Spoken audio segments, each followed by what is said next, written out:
Baiklah, saya akan menjelaskan 3 artikel teknologi digital dalam bidang kesehatan. Yang pertama itu membahas masalah kesehatan dan data dalam teknologi blockchain. Poin pertama itu ada apa teknologi digital yang dibahas. Teknologi digital yang dibahas adalah blockchain, yaitu sistem terdesentralisasi yang digunakan untuk menyimpan, mengamankan, dan mengelola data secara transparan dan terdistribusi melalui jaringan komputer. Yang kedua itu ada bagaimana teknologi tersebut diterapkan dalam layanan kesehatan. Yang pertama, meningkatkan keamanan dan privasi data medis melalui desentralisasi, enkripsi, dan kontrol akses. Kedua itu ada memfasilitasi manajemen riwayat medis pasien yang lebih aman dan efisien. Yang ketiga, meningkatkan interoperabilitas antara sistem dan platform kesehatan yang berbeda untuk pertukaran data yang lebih baik. Dan yang terakhir ada memungkinkan audit dan transparansi atas setiap perubahan atau akses data medis. Yang ketiga itu ada apa manfaat atau keuntungan bagi pasien dan tenaga kesehatan. Keamanan data yang lebih tinggi melalui enkripsi dan desentralisasi mengurangi risiko kebocoran data. Kedua, ada kontrol yang lebih baik bagi pasien atas data medis mereka, memungkinkan mereka untuk memberikan izin akses kepada penyedia layanan kesehatan yang sah. Ketiga, ada efisiensi administrasi yang lebih baik dengan proses yang lebih cepat dan akses yang mudah ke data medis. Yang ketiga, interoperabilitas yang lebih baik memudahkan pertukaran data antara berbagai institusi kesehatan. Yang terakhir, beragamnya standar data antara sistem kesehatan yang berbeda yang menyulitkan interoperabilitas. Keempat itu ada apa tantangan apa saja yang dihadapi dalam penerapannya. Pertama itu ada keterbatasan infrastruktur di mana tidak semua lembaga kesehatan memiliki sumber daya yang cukup untuk mendukung blockchain. Kedua itu ada kompatibilitas dengan sistem yang sudah ada yang memerlukan integrasi dan penyesuaian teknologi. Ketiga, masalah regulasi dan kepatuhan hukum, termasuk pelindungan privasi dan persetujuan pasien. Terakhir, peningkatan keamanan dan integrasi data membuat pasien lebih percaya diri terhadap kesehatan.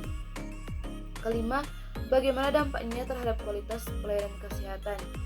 Akses cepat dan pengelolaan riwayat medis yang lebih baik dapat mempercepat pengambilan keputusan medis, meningkatkan akurasi diagnosis, serta koordinasi antara layanan kesehatan. Kedua, efisiensi operasional yang lebih tinggi mengurangi beban administrasi dan memungkinkan lebih banyak fokus pada perawatan pasien. Artikel kedua membahas penerapan sistem informasi kesehatan atau SIKETAN berbasis teknologi digital untuk meningkatkan keakuratan laporan bulanan angka penyakit puskesmas benteng. Yang pertama itu ada apa teknologi digital yang dibahas. Teknologi digital yang dibahas adalah sistem informasi kesehatan atau SIKETAN. Sebuah sistem berbasis teknologi digital yang dikembangkan untuk membantu puskesmas dalam mengelola data kesehatan dan laporan bulanan secara efisien. Yang kedua itu bagaimana teknologi tersebut diterapkan dalam layanan kesehatan. Penerapan teknologi tersebut dalam layanan kesehatan tidak dibahas secara langsung dalam teks, namun teknologi digital seperti finance bisa mendukung layanan kesehatan dengan menyediakan solusi pembayaran digital yang lebih efisien, memudahkan transaksi asuransi, dan memfasilitasi akses ke layanan kesehatan jarak jauh melalui platform digital. Yang ketiga itu ada apa manfaat atau keuntungan bagi pasien dan tenaga kesehatan. Di sini ada 3 poin. Yang pertama itu mengurangi beban kerja tenaga kesehatan karena proses pembuatan laporan menjadi lebih cepat dan akurat. Kedua, meningkatkan efisiensi dan keakuratan dalam pencatatan data kesehatan.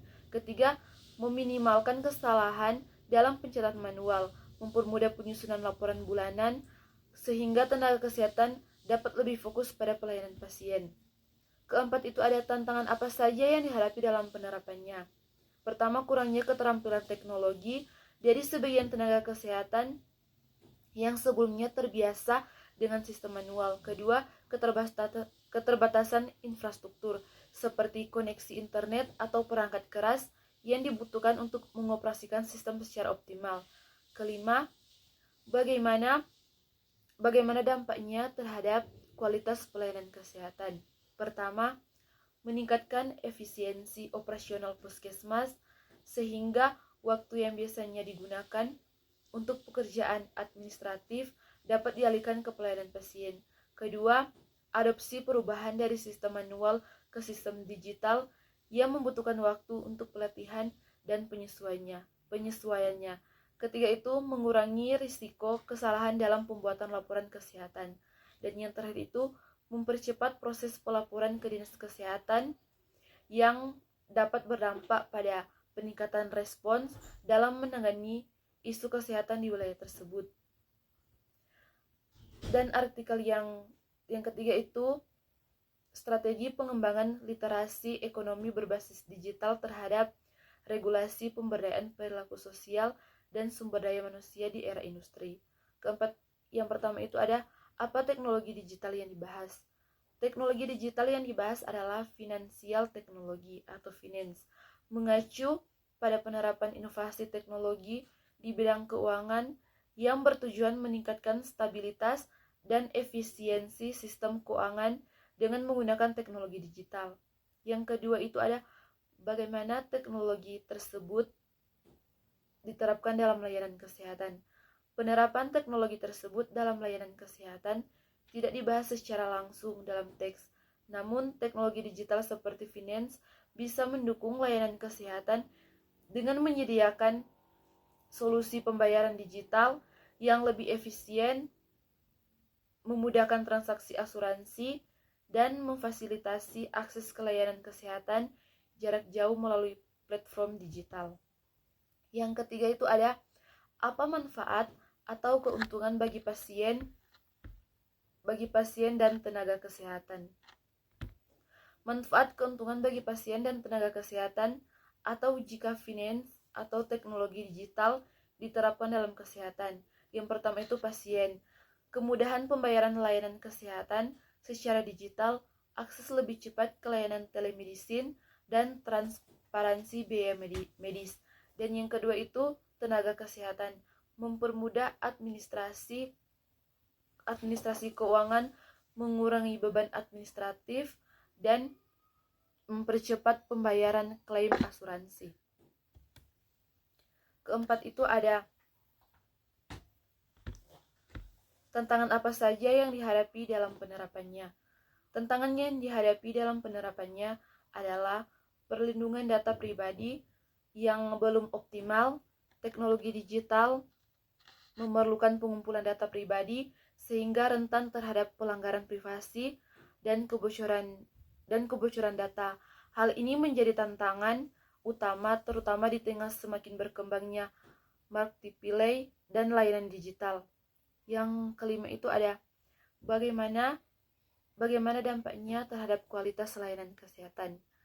Dampak terhadap layanan kesehatan dapat menjadi positif apabila perlindungan data pribadi terjamin dan teknologi diterapkan dengan baik.